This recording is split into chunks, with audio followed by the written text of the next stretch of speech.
लोगों ने पूरे के पूरे प्रश्न पत्र को बहुत ही कम समय में हल कर लिया है और ऐसा बताया जा रहा है कि लगभग प्रति प्रश्न हल करने का जो इनका रेट है 1 सेकंड से भी कम का है।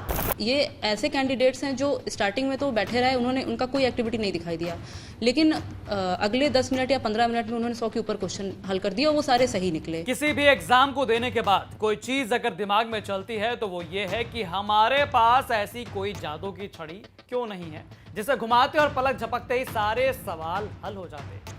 दरअसल ऐसी बातें मैं क्यों कर रहा हूं ये भी जानना बेहद जरूरी है। यूपी में जादुई छड़ी आजकल ऑनलाइन एग्जाम में स्क्रीन शेयरिंग प्रोसेस है, जिसके चलते यूपीएसआई यानी उत्तर प्रदेश दरोगा भर्ती के पेपर में धड़ल्ले से लाखों रुपए लेकर अयोग्य अभ्यर्थियों को पास करवाया गया।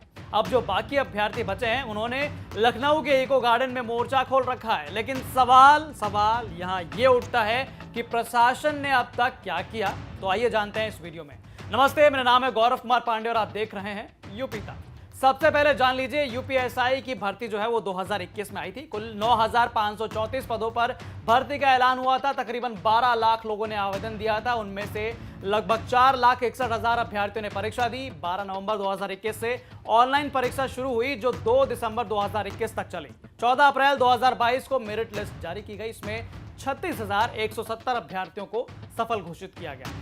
ये तो हो गई भैया एग्जाम की बातें। इसके बाद लगातार यूपी पुलिस और यूपी एसटीएफ की टीमों ने छापेमारी कर एग्जाम में धांधली करने वालों को गिरफ्तार किया। 7 मई 2022 को लखनऊ पुलिस ने मेरिट लिस्ट में शामिल 6 ऐसे लोगों को गिरफ्तार किया जिन पर एग्जाम में धांधली करने का आरोप लगा। इनमें से किसी ने परीक्षा केंद्र के मैनेजमेंट को जो है पैसा दिया था, तो किसी ने सॉल्वर गैंग का सहारा लिया था। ये वो अभ्यर्थी थे जो कि डॉक्यूमेंट वेरिफिकेशन और फिजिकल स्टैंडर्ड टेस्ट के लिए रिजर्व पुलिस लाइन पहुंचे थे। इनसे मौके पर ही पूछताछ की गई और फिर ये गिरफ्तार कर लिए गए। इसका मतलब एसटीएफ द्वारा लगातार छापों के बावजूद कुछ लोगों ने न सिर्फ गैर कानूनी तरीके से परीक्षा दे दी थी, बल्कि ये लोग उनमें पास तक हो गए थे। बता दें कि नवंबर 2021 से अब तक 118 से ज्यादा लोगों की गिरफ्तारी हो चुकी है। अब गिरफ्तार हुए कुछ लोगों की अनोखी कहानियां भी सुन लीजिए। सबसे पहले आइए जानते हैं आगरा से। दरअसल आगरा में पुलिस ने 4 ऐसे लोगों को गिरफ्तार किया जिन्होंने 2 घंटे का पेपर महज 3 मिनट में खत्म कर दिया था। बाप रे बाप, 160 सवालों को हल करने के लिए 2 घंटे का समय था, लेकिन पुलिस द्वारा गिरफ्तार किए गए ये चारों आरोपियों ने महज 180 सेकंड्स में 160 सवाल हल कर दिए थे। भैया ये तो रजनीकांत के चिट्ठी से भी काफी ज्यादा आगे हैं। में इन लोगों ने पूरे के पूरे प्रश्न पत्र को बहुत ही कम समय में हल कर लिया है और ऐसा बताया जा रहा है कि लगभग प्रति प्रश्न हल करने का जो इनका रेट है 1 सेकंड से भी कम का है। इस पूरे मामले की जांच की जा रही है। कैसे क्या हुआ ये जांच के क्रम में सामने आएगा, आप सभी को अवगत कराया जाएगा। फिलहाल इन चारों को जेल भेजा जा रहा है और जो परीक्षा केंद्र पे जो भी दुराचार हुआ है, किस प्रकार हुआ है, इसकी जाँच की जा रही है। पिछले दिनों लखनऊ में ही ऐसे मेधावी छात्र देखे गए थे जो 160 में से 150 और उससे अधिक सवाल हल भी कर दिए थे। बस यही सवाल हल करना इनको भारी पड़ गया था। कैंडिडेट रिस्पांस लॉग चेक किया गया तो पता चला कि जिन अभ्यर्थियों ने 150 से ज्यादा सवाल किए थे उनमें से 57 अभ्यर्थी ऐसे हैं जिन्होंने 10 मिनट के अंतराल में ही 150 सवालों के जवाब दे दिए थे। गजब तेज लोग बैठे थे भैया। इसमें जो भर्ती बोर्ड बैठा हुआ था डीबीपीएसटी में, उन लोग ने ये देखा कि टोटल 160 क्वेश्चंस थे।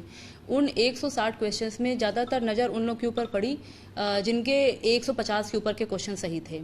उन लोग को जब शॉर्टलिस्ट किया गया तो उनका एक कैंडिडेट रिस्पांस लॉग होता है, हर एग्जाम में वो रिकॉर्ड होता है कि कितने मिनट में, कितने सेकंड में उस अभ्यर्थी ने जो है अपना क्वेश्चन सॉल्व किया है।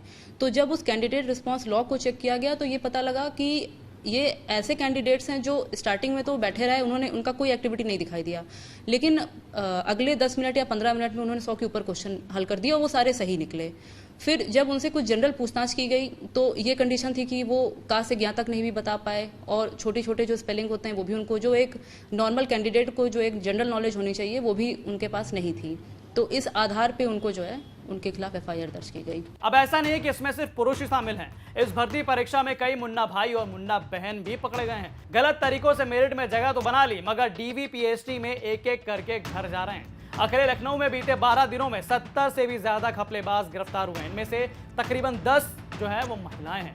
ऐसा सोशल मीडिया पर लिखा जा रहा है। देखिए जरा, आपको बता दें कि 20 से 21 अप्रैल से तमाम अभ्यर्थी इस तपती धूप में इको गार्डन में मौजूद धरना दे रहे हैं कि इस पेपर पर एसआईटी जांच बैठाई जाए। मामले में और लोग शामिल हो सकते हैं। रोजाना घपलेबाजों को पकड़ा जा रहा है, लेकिन प्रशासन कान में बत्ती लगा बैठा हुआ है। प्रदर्शन कर रहे युवा तो दूर, उनसे मिलना तो दूर, ये प्रशासन जो है उनके सवालों को सुन भी नहीं रहा है। अब आगे ये जरूरी है ये जानना कि आखिरकार इनका रुख क्या है। हमारे संवाददाता संतोष शर्मा लगातार भर्ती बोर्ड के अधिकारियों से बात कर रहे, सुनिए आगे सामने क्या कुछ आ रहा है। उत्तर प्रदेश पुलिस की सब इंस्पेक्टर भर्ती परीक्षा में गिरफ्तारियों का सिलसिला लगातार जारी है।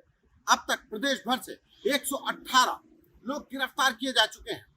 जिन लोगों की गिरफ्तारी हुई है उसमें अभ्यर्थियों के साथ साथ सॉल्वर भी हैं, और सबसे ताज्जुब की बात कि गिरफ्तार होने वालों में महिला अभ्यर्थी भी शामिल हैं, जिन्होंने सॉल्वरों की मदद से इस लिखित परीक्षा को पास किया था। उत्तर प्रदेश पुलिस भर्ती व प्रोन्नति बोर्ड के अफसरों का कहना है कि उन्होंने लगभग 250 ऐसे अभ्यर्थियों की सूची बनाई है जिन्होंने महज आधा घंटे के अंदर 160 सवालों को के प्रश्न पत्र को हल कर दिया था। लिहाजा अब उनको डीवीपीएसटी में बुलाया जा रहा है और अफसर खुद उनसे कुछ ऐसे सवाल पूछ रहे हैं जो सब इंस्पेक्टर की लिखित परीक्षा में पास करने वाले शख्स को जानकारी होनी चाहिए। बहरहाल अभी गिरफ्तारियों का सिलसिला जारी रहेगा। तो भैया कुल मिला जुलाकर अभी तक भर्ती बोर्ड ने इस पर कुछ खास साफ नहीं किया है, लेकिन हाँ, इस खबर के पल पल अपडेट्स आप तक हम पहुंचाते रहेंगे, जैसा कि इससे पहले भी पहुंचाते रहे। लाइव अपडेट्स होते रहेंगे, लेकिन तमाम ऐसी और जानकारियों को पढ़ने के लिए पढ़िए यूपी तक की वेबसाइट, जिसका लिंक जो है डिस्क्रिप्शन बॉक्स में दिया गया। तमाम ऐसी खबरों को देखने के लिए देखते रहिए यूपी तक। नमस्ते।